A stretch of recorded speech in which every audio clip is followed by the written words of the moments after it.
Hello, everyone, and welcome to the Meta Chasers. We are the Warhammer Meta Chasers. This is your weekly tournament breakdown show where we go over the biggest and best tournaments coming up all over the world. My name is Paul Murphy, your host. I'm joined by the Muggle, Dustin Henshaw. Hello, everybody. And Adam Camilleri. How you doing? I have not earned a moniker yet. Obviously. You've earned so many monikers, just a lot of them we can't say. None of them exist. They're all being deleted. Yeah, it's they'd be bleeped. This is a live show. You can't. Adam, drop bear, Camilleri. Yeah, that'd be a good one. You can't say some of the stuff in the first 10 minutes of the video, or you get downranked or something. That's true. That's true. Yeah, we got to be careful with the first 10 minutes. So the intro's got to be a little bit cleaner, So this is a live show we do each and every Thursday at 9 p.m. Eastern time. You can listen to us after the fact on the aggregators, all the podcasts and all that kind of stuff, and we really appreciate it when you do that. Thanks for tuning in, everyone. We have two great events to cover for you this week. We have the Hellstrom Wargaming Super All-Stars and the Pyra Cup. One's a team tournament, one's a single-player tournament. This is, I think, people trying to lead quietly into the holidays. Speaking of holidays, this is, getting into that spooky season. Spooky. We're definitely getting to the quieter part of the tournament calendar year, but there are still some big, very, very, very interesting events coming up. Notably, we have in 2 and a bit weeks we have the Atlanta, Games World Championship of Warhammer. Welcome to the Warhammer World Championships. Which we will be endeavoring to get you guys as much data and breakdown of. That is one where we may very well just do a full show on that event, post-event. Like we may do the Thursday after that one, and it's worth doing a full breakdown because that will be, akin to the WTC, but on a singles scale, the international mixing pot of the year for singles, I believe, or close to one, of an LVO of a LGT status, worthy of an episode of itself. The way that event breaks down how you're crowning the world champion of Warhammer, it's the country that performs best across multiple game systems with multiple players. It's going to be spectacular. Granted, we're going to be covering a lot of Warhammer 40,000 stuff, but that story of that whole event could be, Age of Sigmar, Underworlds, Kill Team, all the stuff leading up to the best players from 46 countries, 5 continents, all around the world coming to compete in the first event of its kind. I mean, what's not to love? I know. What is not to love? So that's coming up in 2 and a bit weeks? Third weekend in November? Yes. 17th or something? We should know something because like I'll tell you. You really should know. Why should we know? We don't need to know. It's not like we're going to be there. No, it's not like you're going to be either covering it or anything. No. Coverage is going to start, if anyone were to tell me, coverage is going to start on the 16th, I believe. So, you got to keep your ears and your eyes peeled. It is going to be absolutely awesome. And that's cool. You can actually, in KR in the chat, it's like, USA, baby. You can actually cheer for players or countries or events. There's going to be all kind of things. And we're going to be bringing you coverage of that, live update round by round, what countries in the top spot, what games, is that whole round pinned on, yes, it's going to be amazing. What matchup, what mission, it's going to be spicy. But we have 2 events for your viewing pleasure. One of them, I got to say, Mikey from Hellstone Wargaming, he has the most audacious naming of his events. Like, what was this one? The Super All-Stars. He just went straight, it's straight to the World Series. You know how the World Series is literally just America? The US. Just the US. Well, I feel like that's what this is. What Mikey's thing is, like the Super All-Stars from Sheffield, United Kingdom. Technically, it is North America. I love it so think much. Some Canadian teams can play in it. Sorry for our international listeners. You're exactly right. This is in Sheffield, England. 105 players, 7-round event. This is the part in the show where we ask Dustin if he wouldn't mind running down the attendees and what they're playing. And I always love to do it. So the show's perfection. There are 7 Sisters of Battle with the brackets of dubious in there. I'll explain later. Okay. I will go back to that. 2 Custodes, 1 Admech, 5 Astra Militarum, 2 Grey Knights, and 1 Imperial Knight. Space Marines, there's 5 Adeptus Astartes, 5 Dark Angels, 2 Space Wolves, 10 Blood Angels. I got to pause on that for a second. Wow. I got some theories on that too, by the way, because I played a list over the weekend and I enjoyed it. Oh, okay. And it felt I'll have fun with the Blood list, Angel-like. man. That's good for Blood Angels for sure. 1 Death Watch, 2 Black Templar, Chaos, there's 9 Chaos Space Marines, 3 T-Suns, 2 Death Guard, 5 World Eaters, 3 Demons, and 5 Chaos Knights. Xenos, there's 6 Necrons, 4 Orcs, 5 Tau, and 5 Votan. Hive Mind, there's 3 Tyranids and a single G-Sealer call represented. Eldari, there's 1 Drukhari and 11 Eldari. We were so close. Faction Podium is Eldari topping it off with 11. Blood Angels right behind them in second with 10. And then Chaos Space Marines right behind them with 9, which is not surprising. Eldari and Chaos Space Marines having the highest win rate lately. It is no real surprise to see that there. Blood Angels coming in hot with 10, though. That is so. First, talk about that dubious comment with the Sisters of Battle, and then I want to go to the Blood Angels thing because we got to unpack that too. So there's, I think there's a handful of players listed in the roster on BCP that are listed as invitational players that have been they're invited to the event, and they haven't been listed with their names. And I because I don't know who they are, and their lists were locked, but their factions were listed. I wasn't able to confirm that there was 7 Sisters of Battle. And if you guys do not know, on BCP, the top entry, the first entry for your faction is Sisters of Battle. So if there's anybody who's going to be misclicked, defaulted into a faction choice, it will be Sisters of Battle. So was not able to confirm because I think there was about 4 of that 7. It was 3 or 4 of that 7 were made up by in that invitational portion that I could not check. So brackets dubious, could be a couple less. Right. So please write your local BCP rep and ask them politely that we get administrative access to this program. So we can always just go in and peek in and see what's happening. It's garbage. Like anyway, garbage. But Blood Angels, freaking Blood Let's Angels. Talk about that. Paul, what? Explain. Yeah, Paul, you're having fun. Tell us why you're having fun. Yeah, so I will tell you, I actually played the Stormlands, the Strike Force, Stormlands Task Force over the weekend, and granted, there's a picture of a white scar in the book there. It's got a kind of a slant to it, but I'm seemed really incentivized, almost encouraged to play whatever kind of flavor of Marines I wanted to play, and I threw some, red Marines in there. I actually used Mephiston. Mephiston largely, I'll be fair, held an objective, but that's sometimes what you got to do. That's a good job to have. Like, it's important. But I think the Sanguiner is back. I think the fact that you can, do some tricks with advancing and charging. It feels very aggressive. You get to kind of play what you want to play. I used a lieutenant that lets me move after I shoot. So getting up there and doing some stuff, and then getting even deeper into the lines. Again, I felt real, nostalgic Blood Angel. And I know the assault element is not the way everyone wants to go, but I felt like it was very much a path, and maybe that's why we're seeing a few Blood Angel players get their models on the tables. Straight up, I looked at every single one. I looked at every single Blood Angels list in this event. There's 1 listed as Flesh Tearers, and there's 1 listed as Lamenters, and there's 8 listed as Blood Angels. And I looked at all of them, and I was trying to find an archetype or one that fitted a mold that I would display for you guys, and they were all different. They were all so different. There were some people Sons of Sanguinius, there were some Stormlands, there were some Vanguards, there were some Gladiuses, there was a bit of there was an Ironstorm as well. They were all so different that I couldn't pick one that I thought would give you an impression about why they're there. I believe it's just Blood Angels feel like they're a kid in a candy store now, and the playbook is wide open, and they're just being like, okay, I'm going to try this for this event. There was one that I really liked that had 10 Death Company, 10 Vanguard Vets, and 10 Assault Intercessors with jump packs, and so it had like 30 jump pack Marines. That feels good. I thought that was cute. We'll see if that's the way things go. I wish if that had Sangard in there as well. Like, you're in, buddy. Let's go. Some of the hot tech right now for Marines is taking aggressors, and you don't even feel bad doing that with Blood Angels. No, you don't. You really don't. Not. Yeah, no.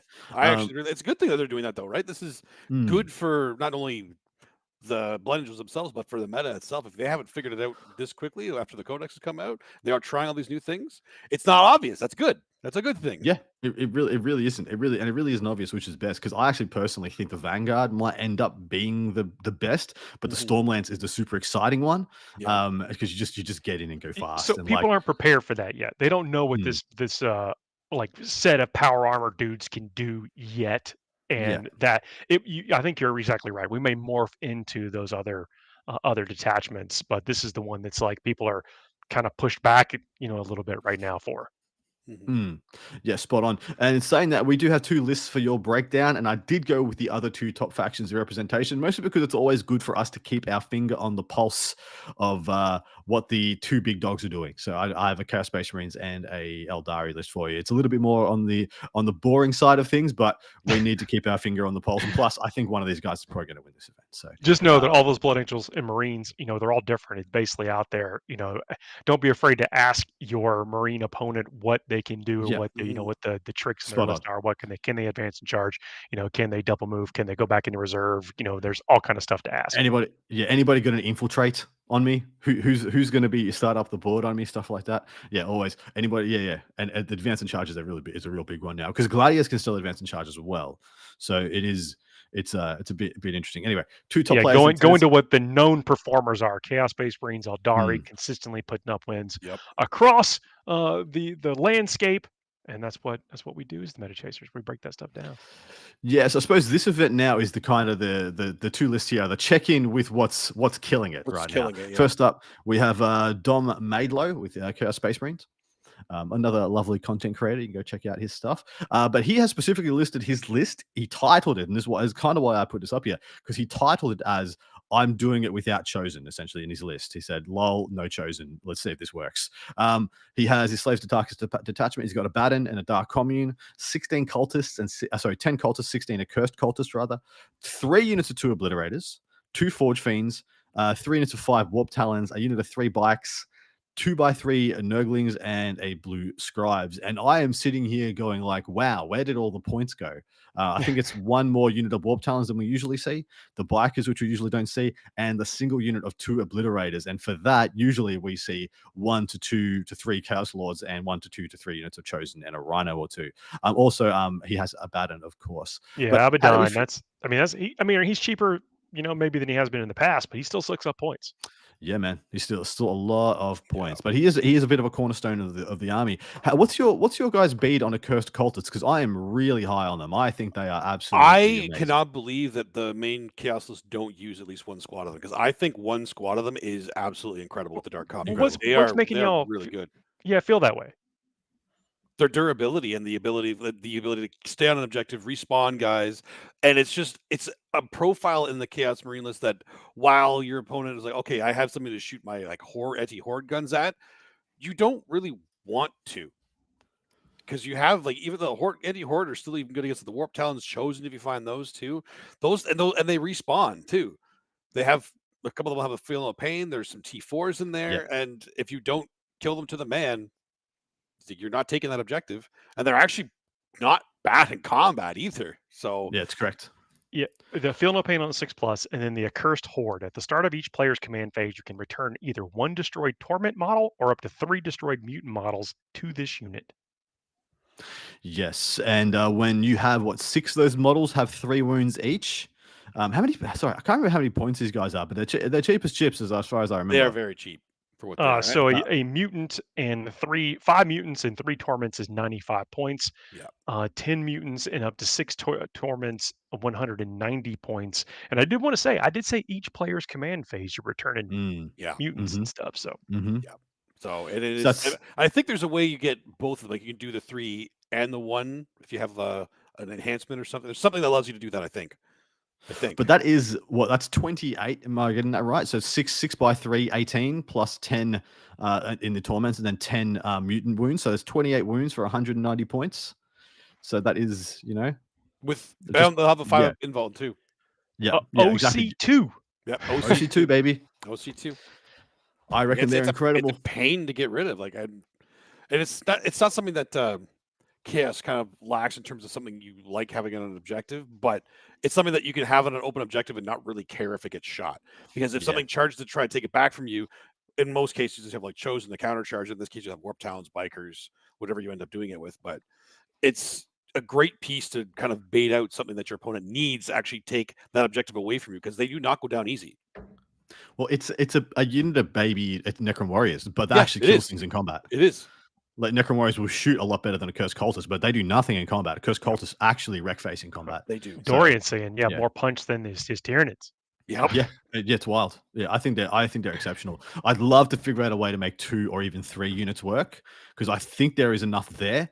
But I know that without the invuln, you can't. There's always going to be a lesser squad. You know, there's always going to be an easier squad to pick on when you go for the 2 or the 3 squads. Yeah. But anyway, Dom's got a very nice list there. The extra obliterators are going to really help. For those who don't know, Hellstorm Wargaming, they do have their own unique terrain format, which is a bit of a blend of everybody's of every format. They have some GW tables, they have some aspects of WTC, some aspects of FLG or ITC terrain. So this is kind of, there's no wrong answer.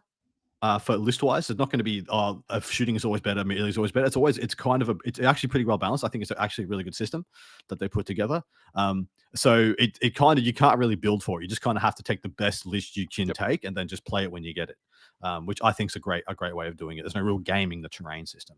So yeah, I think Dom's got a very strong chance there. But this is the gentleman who I think is probably going to win this one. His name's Josh. Nurgle Matt, good to see you. Also a fan of Dom there, and I think also saying this list punches. Look, if you're listening to us after the fact, we have a great chat community. You should come if you can. Join us live. Join in with this chat. They help keep us honest sometimes when we're rattling off some stats and things. Yep. Exactly right. Then next up we have Josh Roberts, who is playing his Eldari battle host. He has the Bash Brothers, as we have started to call them, or the Bash Bros, being the Avatar of Cain and the Yinkan. The Autark Wayleaper with the Phoenix Gem, Spirit Seer with Fate's Messenger, and a Farseer, of course. And then it just gets pretty ubiquitous. 3 Night Spinners, which has become the absolute norm for the greater portion of Europe. 5 Rangers, 5 Swooping Hawks, and the 10 Wraith Guard. Very, very, very small footprint, very, very, very high durability. Like, I mean, there could be, 3 to 4 turns of this game where the only things you get to shoot at are Wraith Guard and Avatars. And you're just like, well, this sucks. If you ever see me type DA ever again, it stands for double avatar. Double Avatar. DA. Okay.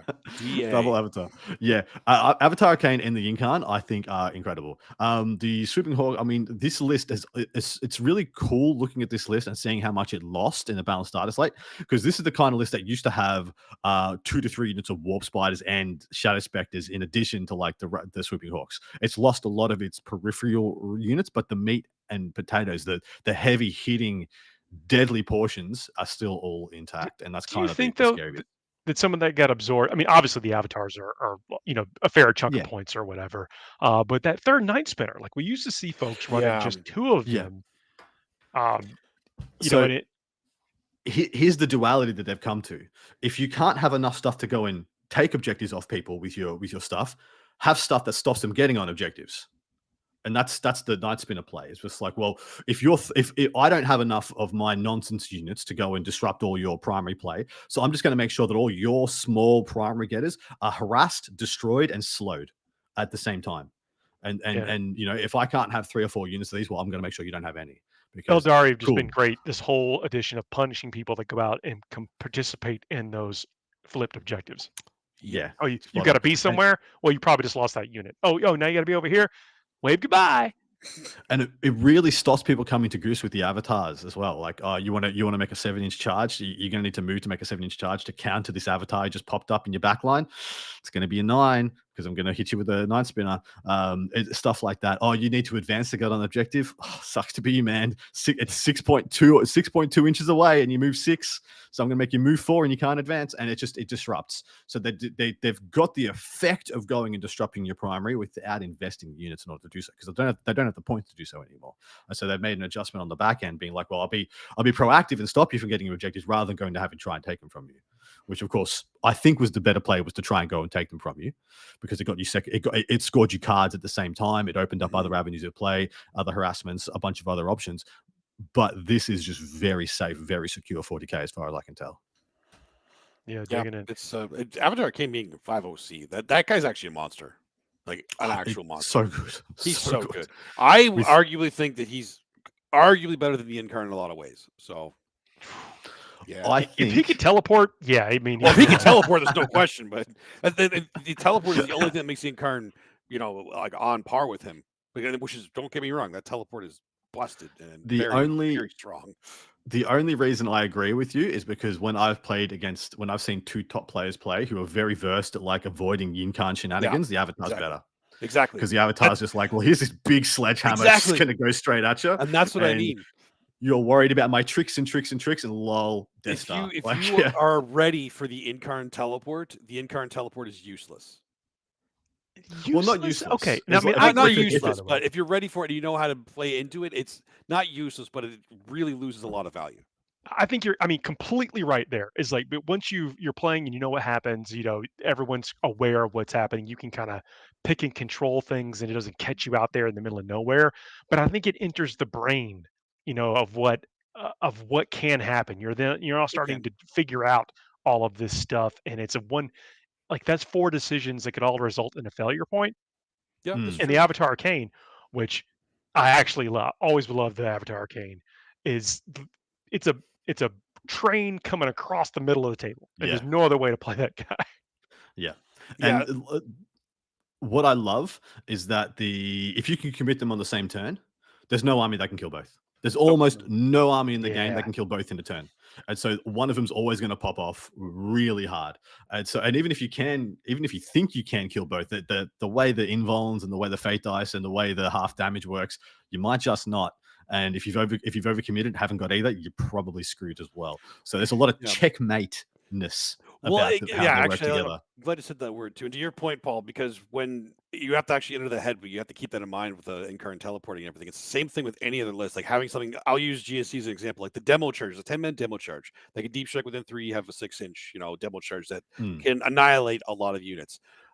9 times out of 10, they won't do anything because your opponent's will be ready for them with Overwatch. They'll screen them or whatever they end up doing. But the fact that they have to be ready for them means like I'm moving these guys here. You're gonna Overwatch there? No, I'm gonna do these here. You're gonna Overwatch there? No, because you're saving the Overwatch for these demo chargers. Or on the flip side, if you Overwatch this unit, well, these demo chargers are coming in now. So Look, I know if I brought the Incarn to play against you, I'd be in my own head like he's a genius. He's already figured what am I doing? Everywhere I put this guy, he's gone. It's all traps. Everything's a trap. There's bombs everywhere. This is the point in the show though fantastic. where we pick a winner for the event. So we actually the player or the faction, or player then by nature of the faction that's going to win, and we compete against each other. And it's just a bloodthirsty, cutthroat competition each and every month. We compete. We give ourselves points. We go over those in the after show that we do for Patreon subscribers. We actually do a quick follow up to the weekend that we cover, and we rank our predictions and award ourselves points. So It is one of a the things we very do. tight race, and this will be the last week of the month. I thought last week was going to be the last one of the month, but this one, I did not look at the calendar when I said that because this one is the last one of the month. And it is very tight between two of us, and one of us is lagging behind. We don't know who that is. I won't tell you who that is. But I'm telling you, I'm picking first, and I'm picking Eldar. So that probably tells you who's lagging. No. Oh man, I'm doing better than I thought. You're doing well. Actually. You're doing pretty good, mate.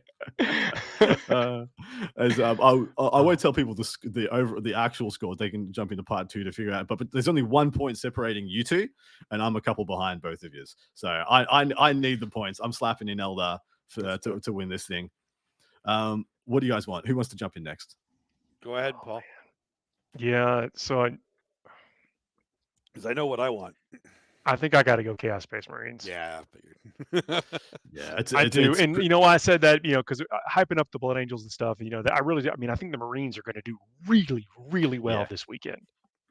I really think they will. I think we're going to see a pretty big, decent-sized surge of Marines, but it's actually going to be interesting because I think that surge of Marine podiums could come this week, next week, or a month away. I'm not quite sure which, because it's going to come either in the short term when people just jump on stuff automatically and it's very good, or they're going to be like, I'm going to mess around with all my fun stuff. I'm building models. Yeah, and then they've got their 3 Ballistas dreads, 3 Redemptor dreads together for the Iron Storm in a month's time. That's the kind of I'm not quite sure which we're going to see, but we will find out. Next one, this is a very, very exciting event. This is the Pyra Cup. I'm going to do the intro here. It's from somewhere in Poland. I actually have no idea where it is in Poland. I actually asked my mates.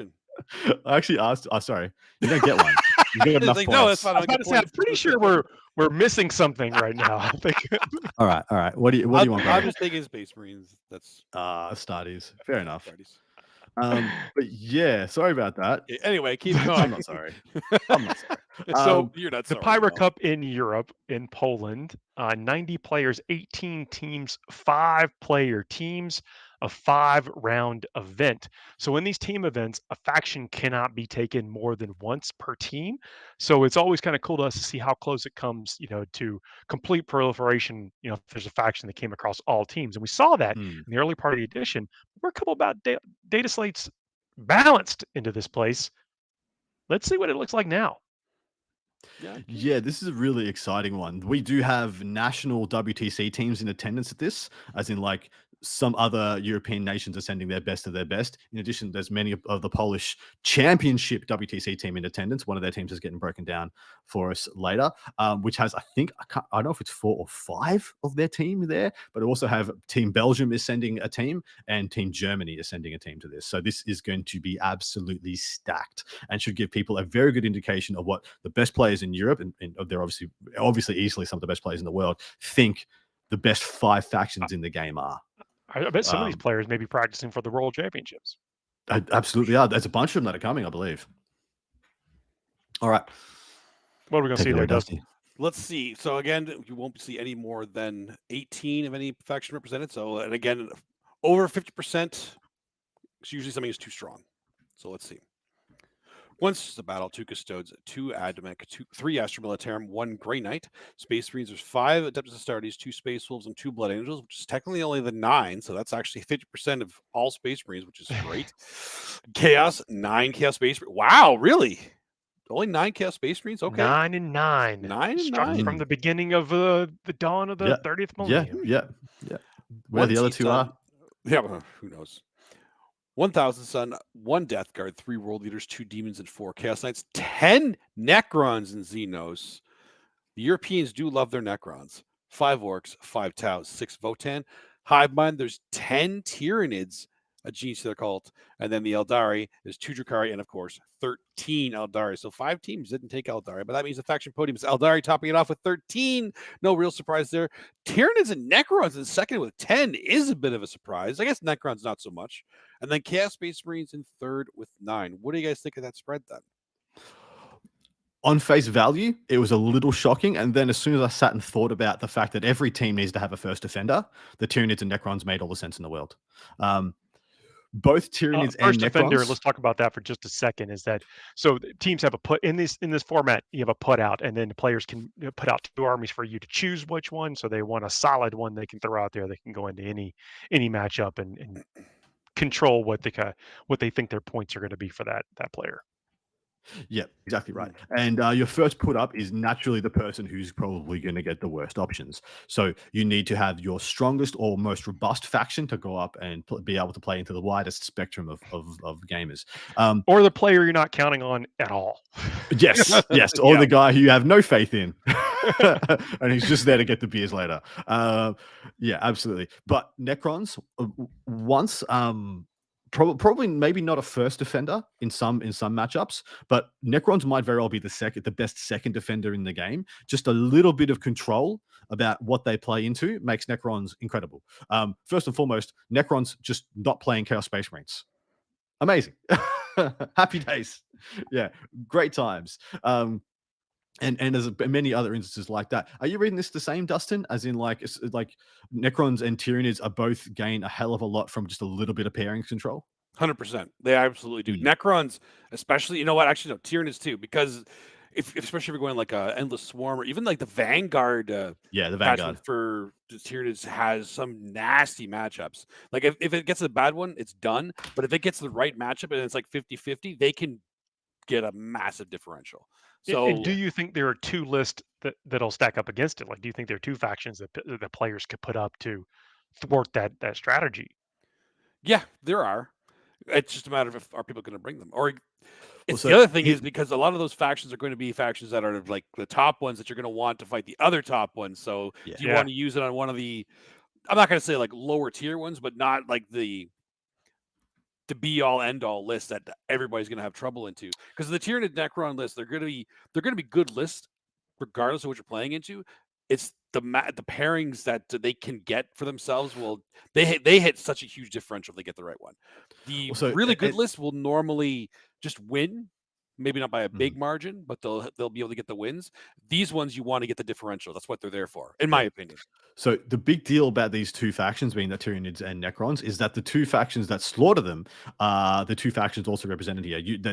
Eldari and Steve, you guys back me up on this. Eldari and Chaos Space Marines, absolute predators for both those factions. Absolutely. And the fact is, a lot of the time, though, they will have things that they can bully a lot easier options-wise in pairing. So, cool. You can risk not getting a 20 versus my Necrons, or you can beat the crap out of little old Timmy down in the back end if you just don't pair into my Necrons first up. Yeah. You know? And so maybe they get a more favorable, maybe the Necrons get a more favorable matchup because they want to make sure those Eldar players get those big, massive wins to carry the team.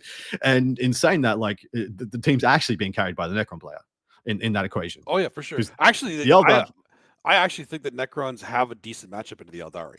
I actually do believe I do as well. Yeah, I think they can definitely take points off them.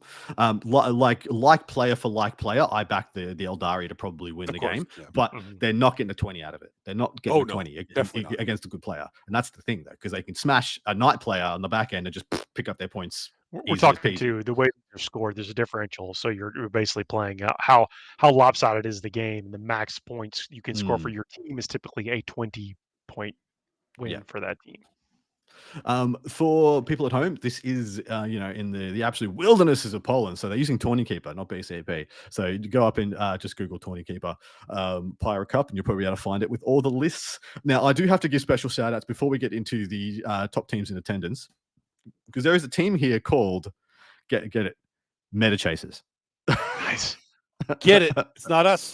It's not us. I wish it was us. One day it may be. We should make a team. We should make a team and go to one of these world events. We should. We totally should. And just it would be amazing. But anyway, didn't cover that team because there was national representatives in attendance. I had to kind of cover that. I guess that's fair. It is kind of fair. All right, let's go to the first of those because I do have 3 here. We'll see if we do all 3 because there are some double ups. Zilonia Gora Academy of Fantasy and Battle Games. Wow. I don't know if this is a real thing, but this is the name of the mostly WTC team. No. Unlike us, they are sponsored. That's exactly right. Is this like Yu-Gi-Oh! GX where they actually have a school to teach Warhammer over in Poland? So. That would be incredible. I really do. That should start somewhere.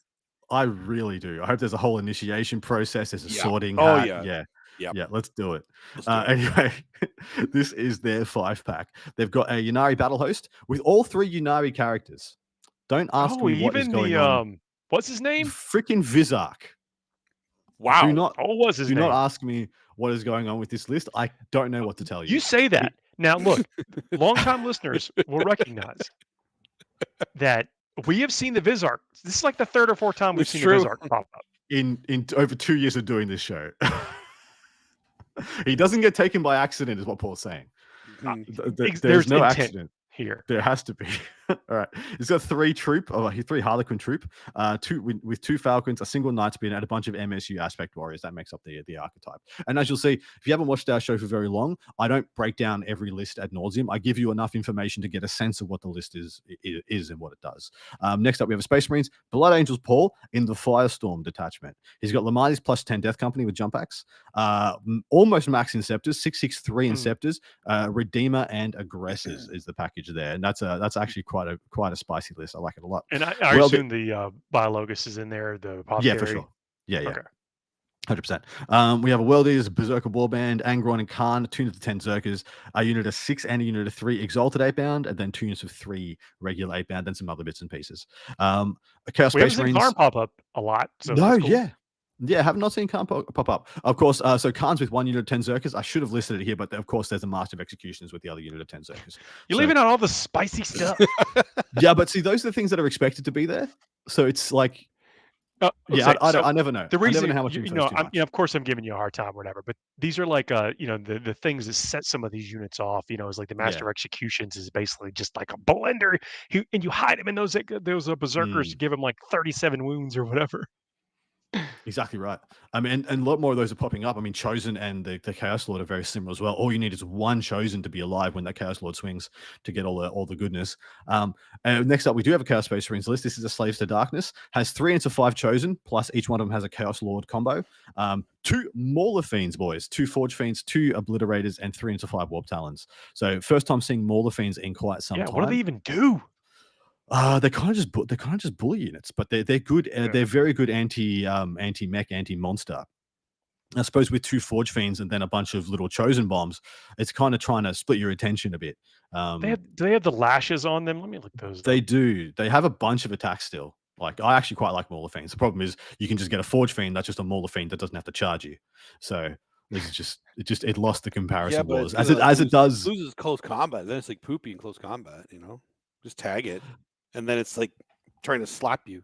Here's the deal. They actually are siege crawlers. They ignore all modifiers to advance and charge. So, Night Spinners. Yeah, get wrecked. They move 10. They move 10. Mm-hmm. They slap, man. If they make combat, they will munch you. Absolute bits. The last list here is 3 into 10 warriors, 6 Sagittars. Yeah. 2 into 10 Hearthguard. Yeah, that's the full 10 list. That is it. That's the one I've been waiting to see. But in singles, no one seems to have enough money to get 6 Sagittars together. It's availability. Yeah, I mean, there's no way they're not all 3D or not all some of them are 3D printed. There's no way. Are you saying that the Academy of Fantasy and Battle Games in the mighty Poland does not have 6 Sagittars? I think they borrowed from the nation of Poland.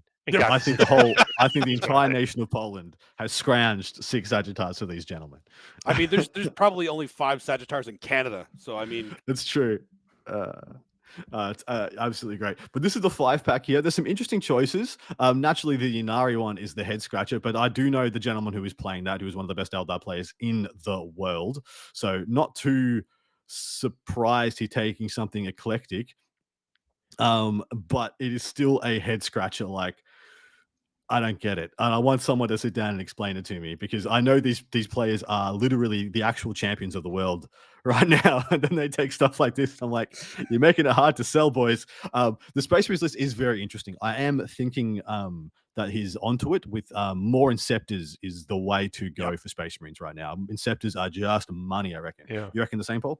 I do. I wish I had more like plasma Inceptors. Like I've always been a big believer in the bolter Inceptors, basically the way they come down and could hose people off when there was, like had the independent characters running around, that kind of stuff.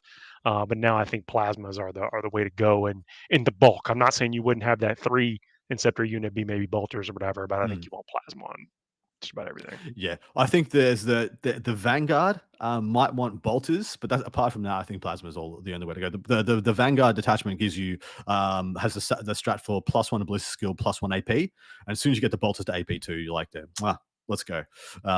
Absolutely popping off. But yeah, this is being able to come down 3 inches away, 3.1 inches away from units is like a big benefit. It's huge, absolutely huge. This is a very interesting 5-pack. Dustin, what's the put up here? What's that first defender, you reckon? The first defender of this, well, it depends on what their group is. But of what I'm seeing here, honestly, I would probably put the Votan up. That's exactly. I think 100% Votan. Completely agree. It's with those Sagittars. They're actually, I don't know, about as big as. I mean, like basically they're tiny comparative to like a lot of other transports. Yeah. And for what you can cram in them, you can keep them right around the edge of corners of terrain and stuff. And their point cost, they actually hit really hard. It's just, they're not okay. They're not okay. I find it funny. Like, we have the Sagittar, which is the same size as the Piranha and any of the Orc buggies. But that's toughness 10. Oh, that's right. That's right. It is actually. But that one's toughness 10. Void armor. Because it's void armor. Exactly. Yeah, we can right. put void armor, baby. Let's go. You're not throwing, orcs will throw their buggies out in space, but I don't know how well they're going to do. Well, if they believe hard enough, it will fly. Yeah, they'll work better somehow. The World is another good put up possibility, depending on the board choice. Like if you have really very defensive board choice, because of course this will be played on WTC maps. World Eaters isn't a bad put up in some situations, depending on their lineup or what you want. If they have like good counters to World Eaters, that's the big thing. If they have only one counter to World Eaters, you 100% put World Eaters down, not getting that counter. Whatever else you put into me, it doesn't matter. I also cheekily think the Ynnari is a good put up. Well, I mean, Eldar and Chaos Space Marines are always a good put up just because they win games. It's not, they win games, right?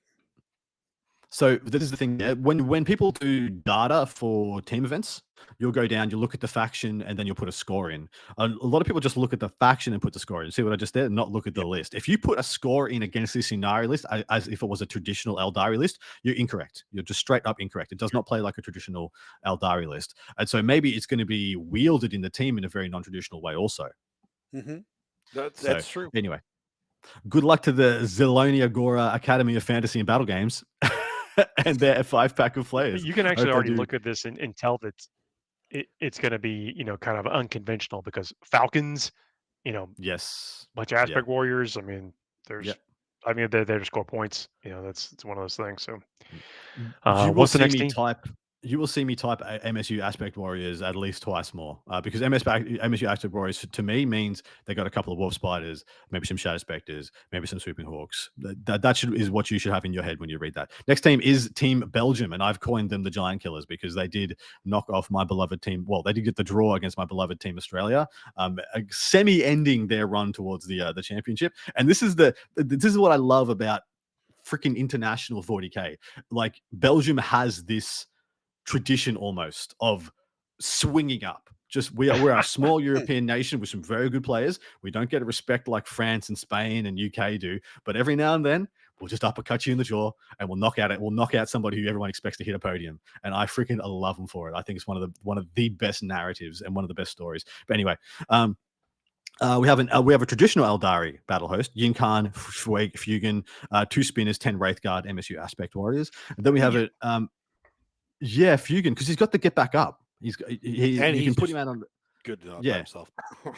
Yeah, because he's got, and of course, this list also has the Phoenix Gem in it. So, on 2 turns of the game, you can just put a nonsense character in someone's backfield for behind enemy lines. It gets killed, gets back up, scores it again, and they can do that twice. Got Astra Militarum, Combined Regiment, Gaunt's Ghost, Tank Commander, Lord Solar, 2 Basilisks, 3 Manticores, 2 Hellhounds, 2x3 Bullgrin, which I'm starting to see pop up a lot more, and a single Lehman Russ and Demolisher, and then it's just got some infantry to this is what's up. That. It's a list. This is pretty much what's up. This list will blow you up. You got a pretty traditional Slaves to Darkness list. This is the gentleman who coined this, between him and Alexander Sarko. I see the 2 people who birthed this, but this is Liam VSL who won the London Grand Tournament with this list. 3 into 5 chosen, plus their respective Chaos Lords with 3 Rhinos, 2x2 Obliterators, and 2 Forged Fiends, and plus the regular accoutrement you would come to expect. They also have Votan. With their Oathband attachment, 2x6 Hearthkin, 6 Sagittars, 3 units of 5 Berserkers, and then a unit of 10 and a unit of 5 Hearthguard. And then wrapping it up, we have our Necrons, 2 units of 20 Warriors, 10 Praetorians, which is a new addition that's starting to come to the fore, a single Ghost Dark, 2x3 Ophidians, and the associated characters to make all of that good. But that is a very much more not conventional, but not unexpected 5-pack. And most of these are their best respective singles lists. Like the Astra Militarum, Eldari, and Chaos Space Marines, and the Necrons are all pretty much their best singles lists, just slapped into the teams format. Another country's collective allotment of Sagittars. Yes, it's true. Entire Belgium's allotment of Sagittars. All there. That's right. But the Votan boys, so there's a couple of things here. 3x5 Berserkers. It's a lot more Berserkers than I've seen in any list so far. Usually at the most I see is 2. Actually, I think the most I've seen is 1x5. I don't know. I've seen any, I rarely see 2x5. Is that just trying to make Votan do something else in the pairings? I think just having them, because they can go to all the Sagittars. The 6 Sagittars they're ubiquitous. If you have them, you take them. The Berserkers are something that can be on the board and can actually punch some things off of an objective, which is something aside from the Hearthguard that are deep striking the Votan don't have in their current lists. Like they just put some Hearthkin on there and try to outpoint them a lot of the time, or shoot them off. But if they're like behind a wall, and if this is WTC terrain, which I'm assuming it is, there's gonna be a lot of objectives where the stuff is gonna be hiding behind a wall. Berserkers are one of the things in the Votan that can actually charge through there and kill whatever's holding it, which they need to do. What do we know about Triarch Praetorians, boys? They're like the jump pack Lich Guard. Yeah, so I just pulled them up for us now. So they move 9, toughness 5, 3 up save, 2 wounds, single OC. Their rule is you can reroll charge rolls made for this unit, and this unit is eligible to charge in turns which are fell back. It does have fly, which is nice. And then either particle caster with dev wounds and pistol, which is 3 shots at hitting on 2s, which is very nice. But strength 5, no AP, 1 damage. Rite of the Covenant is 1 shot at 522, and then in combat it's also 3 attacks at 522 as well. So interesting unit. And why 10 of these over the Lich Guard is nice? Is it just the movement stat? It's just we're going 9 with can fly. Go more aggressive, and because they can fall back and still action and stuff. Maybe. Yep. I mean, they're fast. They're fast infantry with fly. Like that's very mobile in these kind of tables. But do they get? I mean, is there a character that can actually keep up with them? Or are they out there being? I don't think there's a character that can join the Praetorians. Yeah, I was going to actually check that because I like Control F Praetorian, which usually brings up their unit and anything that can join their unit, and nothing else has come up apart from the Praetorians. So it could be the case that there's nothing else that can join. It's a real interesting choice. Yeah, wouldn't take that as gospel though. There may very well be. There might be. Yeah.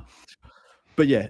Very interesting choice, and I think it's because they just want to have the traditional list. This is the key for the teams. You want to take the traditional list, what people expect it to do, and then just have a couple of elements in there that change the expected outcome, that just do something a little bit different. And definitely we're seeing that with the Berserkers, and I definitely think we're seeing that with the Praetorians. You're exactly right. And it's real easy to kind of like swing and miss with those types of things because you got to line everything up. You got to line the matchup up. You have to have your prediction be right. You have to your opponent paired into the right thing. There's all kind of things, but it pays off, and when it does, sometimes it's just real sweet.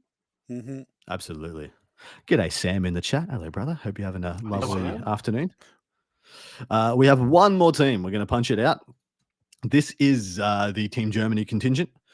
First, Dustin, how would you pronounce it? Yeah, do it. Reisegruppe. It's basically does that translate into travel group. I was like, we couldn't find any Sagittars. That's German. That's translation. There's not enough Sagittars to bring zero Sagittars. Anyway, he starts off with another very traditional, almost exactly the same Eldari list as the previous. Yinkan, Fugen, whatever. 3 spinners, 5 Wraith Blades. 5 Wraith Blades is nice. 10 Wraith Guard, and then the MSU Aspect Warriors. We have a Tyranid Invasion Fleet with a Tyrant and 2 Neurolictors, 2 Pyrovores, MSU Raveners, so 2x3 Raveners, Unit 6, Unit 3 Zoanthropes, 3 Exocrines, 2 Haruspecs, a Malaceptor, and a Tyrannocyte. And I was going to ask you, mate, what goes in the Tyrannocyte, you reckon? What is good for it to go in a Tyrannocyte these days? Zoanthropes? Yeah, I thought the Zoes firstly. Generally, Zoanthropes, like you could do Pyrovores, but there's only 2 of them. It could be Raveners as well. Honestly, I think Zoanthropes are probably the best one, but do you need to? I don't know. But because most of those monsters can't. No, I thought you could fit one in there. Is that only if it's a certain number of wounds, and most of those are over the wound cap, so they can't. Over the wounds. Yeah. All right. We have an Astra Militum combined regiment, of course. Gaunt's Ghost, Leontis again.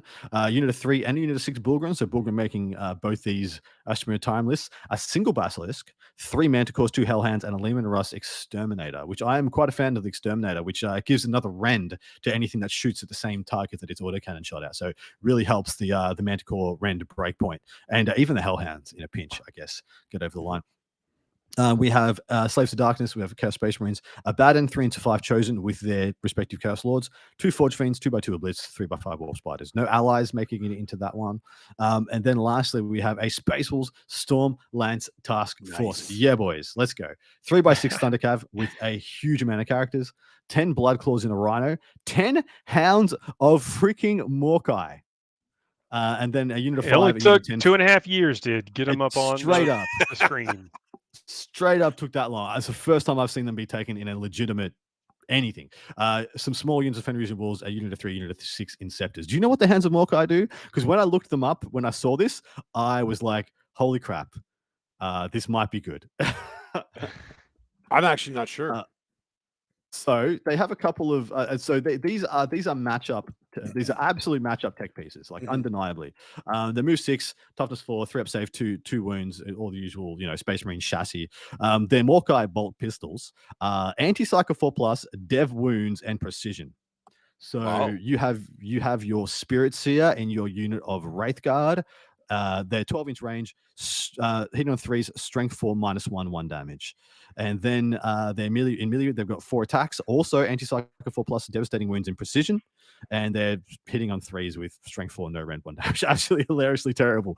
But for killing freaking Spirit Seers in Wraithguard units and things of that ilk, they are absolutely perfect. Their special rule is increase one unit within 12 this unit. If a Lieutenant or Reaver army is leading this unit, you can select one within 18 instead. That unit must take a battle shock test, subtracting 1 if it is a psycho unit. If that test is failed, in addition to being battle shocked, that unit is stunned until the start of your next shooting phase. While a unit is stunned, each time a model in that unit makes a psychic attack, subtract 1 from the hero. So whatever, it's just forcing a battle shock within 12, -1 if you got a psycho in the unit. But they're kind of cute. I don't know if they're good. I don't know if they're good enough for universal adoption, but I can see why they've added them for a little extra wrinkle, a little extra, points of interest. Well, I mean, there's still Marines with bolters that can score points. Like even if you're like wildly paired in a different direction where that's not a relevant thing, they've still decent Marine bodies. Yeah. 90 points for 5. So he's playing 180 for these guys. So 18 points per model. They could definitely go down a couple, but it's not breaking the bank. No, I mean, with all the other stuff you have, he already has 3x6 Thundercav. Oh my god, that is so much points. Thundercav, 10 Blood Claws. Like, I feel like at that point you're not MSU anymore. You were just how many can I take of this unit in one unit? That many. That's how many I'm taking. Yeah, slam it in. Let's go. Yeah, they have all the. Yes, they have all the best of the stratagem as well. They got grenades, they got smoke, they got phobos. They actually have an invuln save. They have a 6-up invuln, which is cute as well. It goes up to a 4-up against psychic attacks. Not that there's many psychic attacks out there, but I think these are real cute. I like them. I like that they're here. I think they're fun. They have Scout 6 as well. I don't know if that's enough. I wish they had Infiltrate instead of Scout 6, but it is what it is.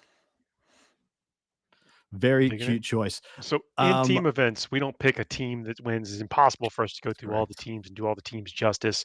What we do pick is which faction we think is going to come away with the most battle points over the course of the weekend. And this is tricky because sometimes the player that scores the most battle points doesn't mean they're on the highest performing team, because you could be playing deeper in the stack and the ranks and getting more favorable matchups. So this can be tricky. Who's picking first? I went first last, so Go ahead, I guess. All right. Yeah. All right. So what faction do I think is going to get the most battle points? Eldari. Yep, that's a good pick. Yeah. Bold play. Last week of the month, gentlemen. Bold move. Exactly right. Last week of the month. Let's go, Dustin. CSM. Yeah. Last week. There's nothing preventing us from picking the same faction, by the way, other than pride. Other than pride, yeah. I am going to go Marines. Okay, well there we go. So apparently, only because I know Scott. I think are going to do the best over the weekend in general. That's correct. I know Scark playing Marines, so I'm going to go that. Yeah, that's a good pick for sure. But there's literally world-class players playing every faction, so it doesn't really matter. All right, that brings us to the end. Sometimes we would do a third event at this point in time. We have, kind of got to the end of our time here. This is a section that you could sponsor if you wanted to. You're out there. Take a look. We're going to take this moment to talk about sponsoring ourselves. You can actually join our Patreon over on Patreon. It's a cool thing. It helps you actually influence every segment of the show if you want, including the palate cleanser, the kind of the thing to take your mind off everything coming up here at the end of the show. We call it the Fuego Rapido. That is a section where we grab ourselves a few topics and give our hottest takes for a series of 2 minutes each. And once this 2 minutes is over, we abandon the topic. Never! I wish I had the sound effects. That's what we need support for. Yeah. To talk about it! Again, I'll work on that. Why would we need sound effects? Look at that. Why would we need we don't. I'll just clip that and then it'll be the sound effect. Yeah, that too. Anyway, jump over to the Patreon and get involved. And thank you all so much for your support so far, everybody. Is it Halloween time? It is Halloween time. Is it spooky season? Let's go. We'll see. We'll see how spooky it is. I don't know how spooky it is, but here's the Fuego. Obviously, if you can see this and you're not listening to us after the fact, today's theme is Halloween. So, first question: what was the best costume you ever wore for Halloween? I had to specify Halloween for this one because Paul had some pretty awesome costumes that he wore with his family recently, and I didn't want that to count. He's fairly tame around here, you know what I'm saying? I've got a pirate costume I really like. Pirate costume? Was it like before the days of Jack Sparrow? Yeah, I know. Pirates of the Caribbean's a 20-something-year-old movie at this point. Is it? Don't tell me that, man. I feel. Oh yeah, it's super old. Yeah. Oh wow. Yeah. I don't know when it exactly came out, but it's ancient. It's wow. This is getting worse. It went from old to ancient in the span of like 5 seconds, man. Yeah. But no, more like a Captain Hook, type costume. Cool. With a big stately coat and huge hat with a feather plume in it and everything. So all right. Halloween isn't massive in Australia. It's not hugely well celebrated. It's getting more and more celebrated. I'll be decorating my house for Halloween after we've got a really windy, rainy day coming. I'm going to wait till after that. But I was getting dressed up as a undead 70s yacht owner, if that makes sense. 60s yacht owner. So I had a terrible captain's hat, big gold chain, and awful like 70s brown trash button-up shirt. And then my partner was cutting me short shorts, like sailor short shorts. Wow. And it was going to be freaking yuck. And yeah, I might get you some pictures. We'll get those on the Patreon for sure. That's the OnlyFans. But that's right. For me, there was one Halloween that a couple of my friends and our respective like wives, fiancés, girlfriends at the time, whoever they ended up being, we dressed up as bodyguards, like FBI agents, and they all dressed up all fancy, like and like all pretty, like divas. And it wasn't so much the costumes that was good; it was the fact that we played as bodyguards the entire time, to the point that people thought and were asking the bouncers if we were legit. Paid. Yeah. So that was good. I like that. Fuego. Next one. Is it okay to dress your pets up in Halloween costumes? Be very careful with this answer, guys. So our Sammy is no longer with us. But one of the things that you could tell just that she had so much joy was wearing her Halloween costume. She would prance around, looking all beautiful. So got big thumbs up on this side. If your pet's cool with it, you got to. Okay, there it is. You got to know what's up, So I'm in a place of conflict with this. I do not like dressing up our dog. My partner adores dressing up our dog. Mm-hmm. My dog does not like being dressed up. He will annihilate anything put upon him within moments. And so I am like, the dog clearly is not down. Please stop. And she's like, put this sweater. Look, it's cute. So it's a constant battle. I do not think you should dress your. I think unless it is obvious as hell that they love it, don't do it. I think that's what it comes down to. They have to love it, because I've had pets that have both loved it and others that have hated it. The ones that are kind of indifferent, I feel like they're like, fine, if you want to do it, I'll do it. Yeah, I'll wear it. Look, you happy. I love you. You seem to love this. Yeah. You can tell the ones that are just kind of tolerating it because they love you. It's like, all right, fine. Like, do they pose for pictures? That's what. That's a big indication if they pose for pictures. Like our cats have been. One of them was Supergirl for a little while. One of them was Spider-Man. And when you say for a little while, until they violently tore this off, or like most of them tolerated it. One didn't know how to get it off, so she ran around the house trying. She was like running around the house, like dragging it across the floor, like when they got like worms, kind of like that, like dragging, trying to get it off of her. So I was gonna say that she didn't like that, but Jen, like my wife, just like, oh look, she's flying. No, that's not. Probably the only time they wanted thumbs. Like, if I could just just get this off of me. All right, that's Fuego on that one. Next up, best candy you enjoy getting from trick or treating. Snickers. This is not even close.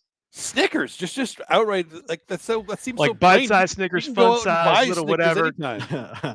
Yeah. So there's a lot of lollies I wasn't allowed to have as a kid. Lollies.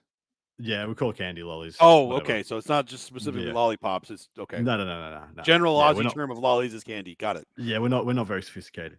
It is known. Nerds.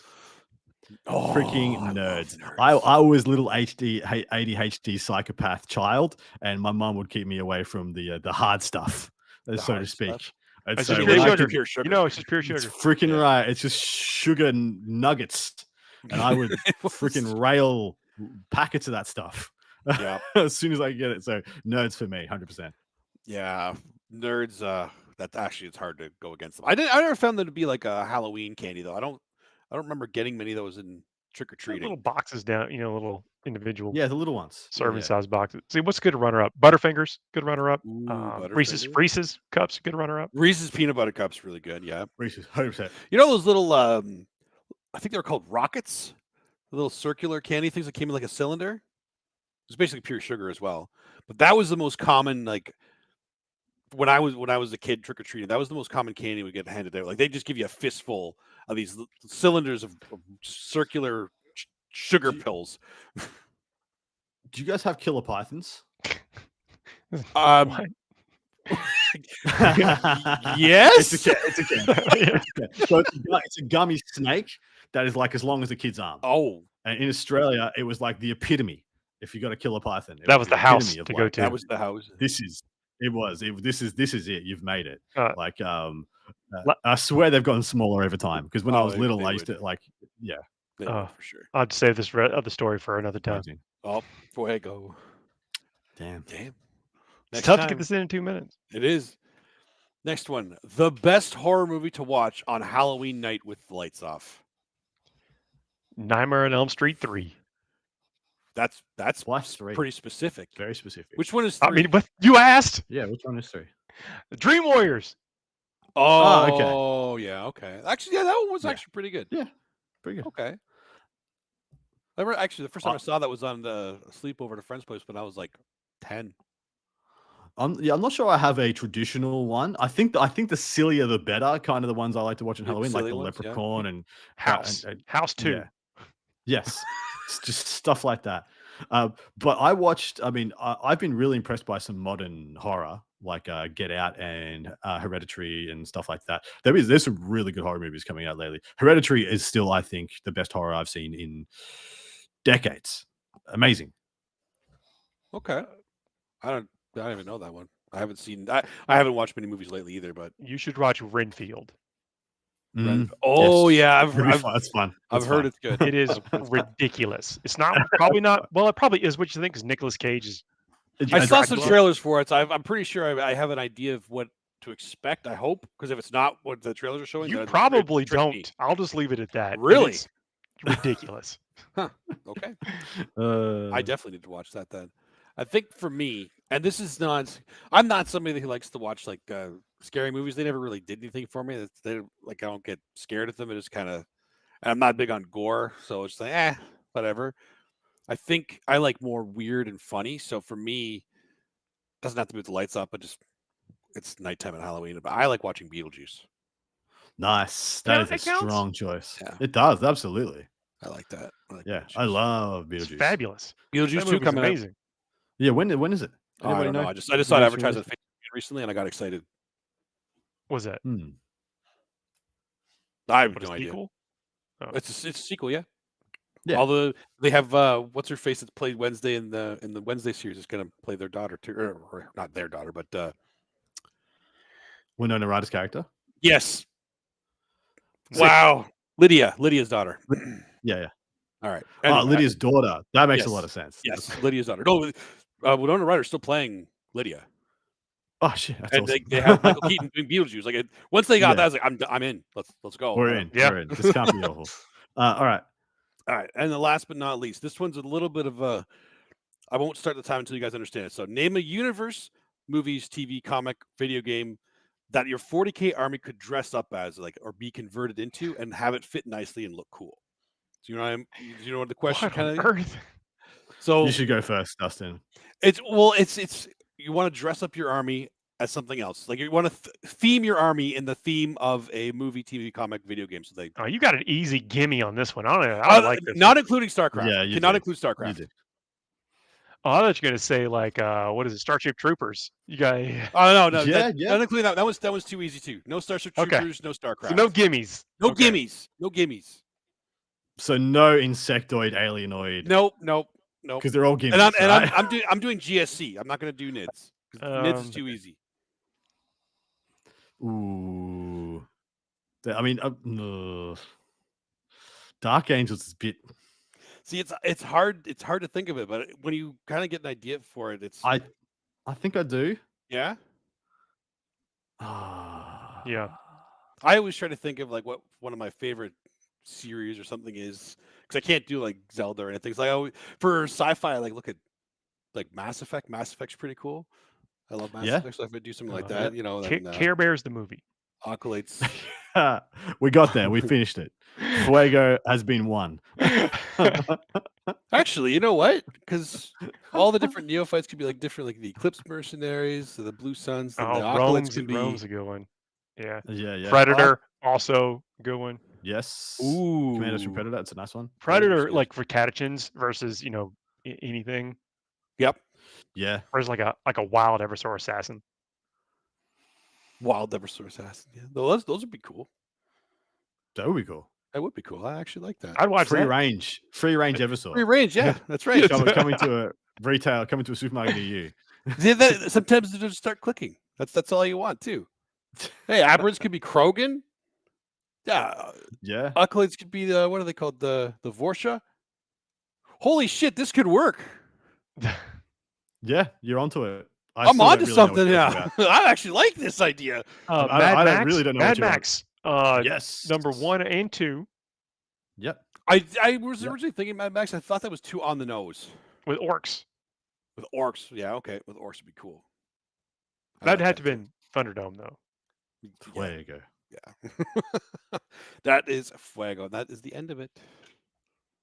Hey, look, that's the end of our show. This has been a great one. Here's we hear, Halloween's very important around this house, and so if y'all celebrate, hope y'all have a great time and have good times, safe times, and everything else. It's been a pleasure talking about Warhammer and not Warhammer stuff with y'all this hour. Always a pleasure. Indeed. Trick or treat safely, party safely, whatever you end up doing for your Halloween festivities. We will watch be back your horror movie safely.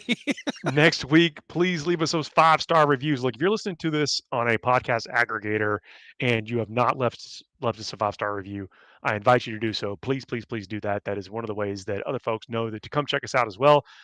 Maybe they listen to us in their cars or the computers or at work. Maybe they listen to us live here with the great track group that we have. But all that stuff helps really, spread the news and the signal through the aggregators, and it means a lot to us. Leave some comments and all that kind of stuff. And if you are so inclined, please check us out over on our Patreon. Other than that, we will be back next week for another live show, 9 p.m. Eastern. You don't want to miss it. We'll see y'all then. See you then. See you later.